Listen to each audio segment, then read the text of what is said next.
di dalam penetapan perda sebetulnya kita perlu melihat ini sebagai sebuah kehidupan secara sosiologis kita, bahwa di Indonesia atau di daerah tertentu itu tidak semuanya beragama A misalnya, sehingga perlu mempertimbangkan kelompok-kelompok keagamaan yang lain, sehingga tidak salah mengambil satu kebijakan atau menetapkan suatu perda.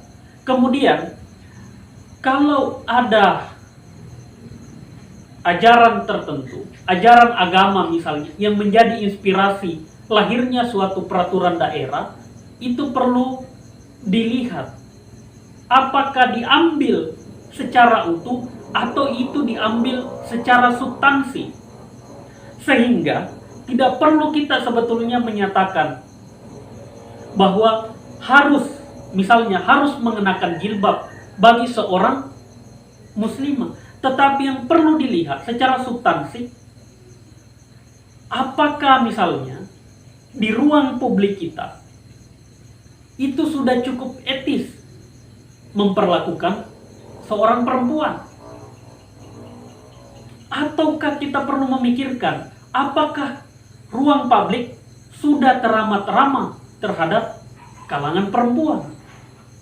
Nah, saya kira perda-perda yang harus dibuat oleh pemerintah bukan terkait bagaimana menyuruh seorang muslimah untuk mengenakan hijab, tetapi yang perlu dihadirkan lewat perda secara substansi, bagaimana menjamin seorang perempuan di dalam pergaulan antar kita itu mendapatkan hak dan mendapatkan pengakuan, tidak mendapatkan perlakuan yang dalam tanda petik tidak elok.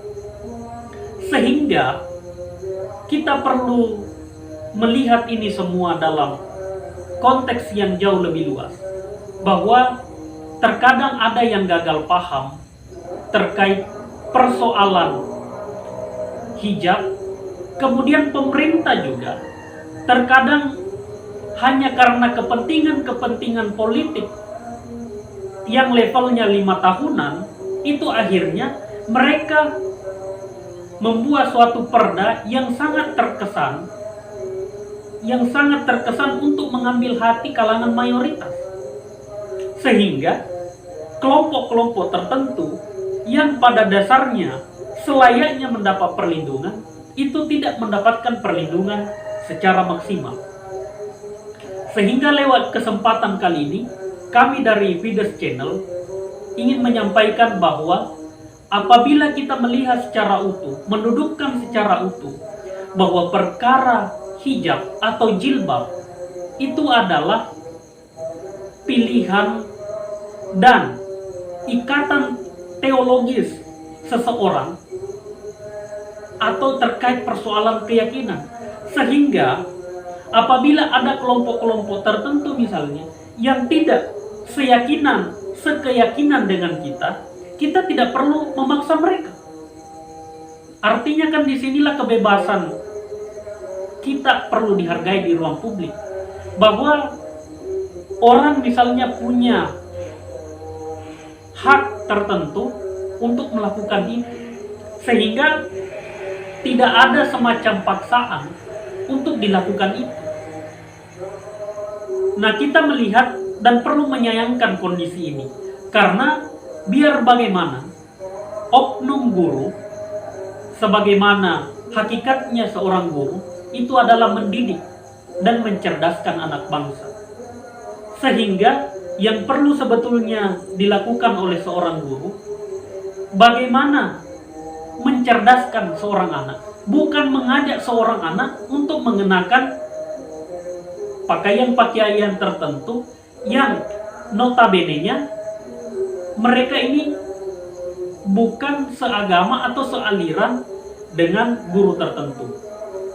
Sehingga kita pada dasarnya ingin melihat juga bahwa kondisi secara sosiologis ini perlu mendapat perhatian kita semua, bahwa seorang anak atau seorang guru itu perlu secara hati-hati melakukan hal-hal yang seperti ini, mengingat di dalam ruang-ruang pergaulan, ruang-ruang publik kita, perbedaan sesama kita itu sangat besar. Ada orang yang Islam misalnya, ada orang yang non-Islam. Tentu kita sebagai orang Islam perlu menghargai keyakinan, pendapat kalangan tertentu. Termasuk kan di kalangan Islam sendiri kalau kita melihat terkait perkara-perkara dalil-dalil, misalnya penafsiran atau persoalan penafsiran, ada banyak pendapat yang menafsirkan terkait jilbab, sehingga kita perlu kembali mereview ini semua, bahwa persoalan ini pada dasarnya itu terkait perkara keyakinan secara teologis. Tidak perlu mungkin terlalu jauh negara kita libatkan dalam hal ini menjadi semacam peraturan daerah, karena kondisi inilah yang bisa terjadi. Karena setiap ada misalnya peraturan daerah, sebagaimana peraturan daerah yang memiliki muatan hukum, maka sifatnya mengikat, sehingga kita perlu melihat bahwa yang substansi saja sebetulnya yang mesti dihadirkan. Apa itu? Hadirkan ruang publik yang ramah, yang terbuka, yang menerima kalangan perempuan. Itu adalah substansi jilbab yang perlu kita hadirkan. Tidak mesti seseorang misalnya kita tuntut untuk berjilbab. Karena tujuan daripada jilbab pada satu sisi kan bagaimana menjaga dan melindungi kaum perempuan. Sehingga kalau ruang publik sudah menjadi pelindung dan penjaga perempuan, saya kira persoalan-persoalan seperti ini tidak mesti muncul dan dimunculkan di permukaan. Mungkin sekian yang bisa kami respon dari Fides Channel. Kami meminta kepada semua kalangan, mari kita dudukkan perkara ini secara arif, karena kalau kearifan sudah menjadi bagian daripada diri kita, mari kita belajar dari para tokoh-tokoh, para ulama-ulama Indonesia atau di Nusantara pada masa lalu. Contohnya misalnya kisah seorang Buya Hamka dengan salah seorang tokoh ulama Nahdlatul Ulama. Kita tentu tahu bahwa Buya Hamka berlatar belakang Muhammadiyah, kemudian tokoh yang bersama dengan Buya Hamka itu berlatar belakang misalnya Nahdlatul Ulama. Ketika mereka menjadi imam sholat, ketika Buya Hamka menjadi imam sholat, dia melihat bahwa ada ulama yang Nahdlatul Ulama yang menjadi makmum, maka beliau dengan begitu arif sekali lagi menghormati, bahkan turut serta misalnya melakukan kunut dan semacamnya. Nah, begitupun ketika tokoh Nahdlatul Ulama yang menjadi imam sholat, dia juga menghargai posisi Buya Hamka. Maka ketika kita misalnya melihat betapa luar biasanya para ulama kita mencontohkan itu semua, maka kondisi-kondisi seperti ini sebetulnya tidak perlu terjadi.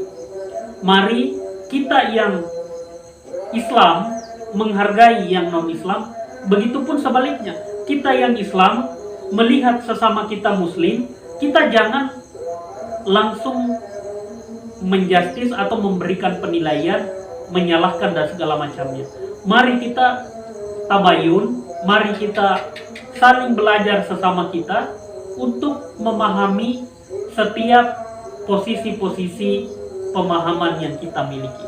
Tentu dengan itu semua akan membuat kita sebagai seorang penganut agama, dalam hal ini orang Islam, tidak perlu merasa risih, tidak perlu kita paksakan apa yang menjadi keyakinan kita kepada orang lain. Mengingat kita di Indonesia misalnya sudah teramat arif dan bijaksana para pendiri bangsa menjadikan Pancasila yang menghargai keragaman, kebinekaan di antara kita menjadi kekuatan dan pilar yang mengusung negara kesatuan Republik Indonesia. Jadi tidak usah kita repot-repot membuat perda terkait ajaran agama tertentu, tetapi mari kita menghadirkan secara etik nilai-nilai itu di ruang publik.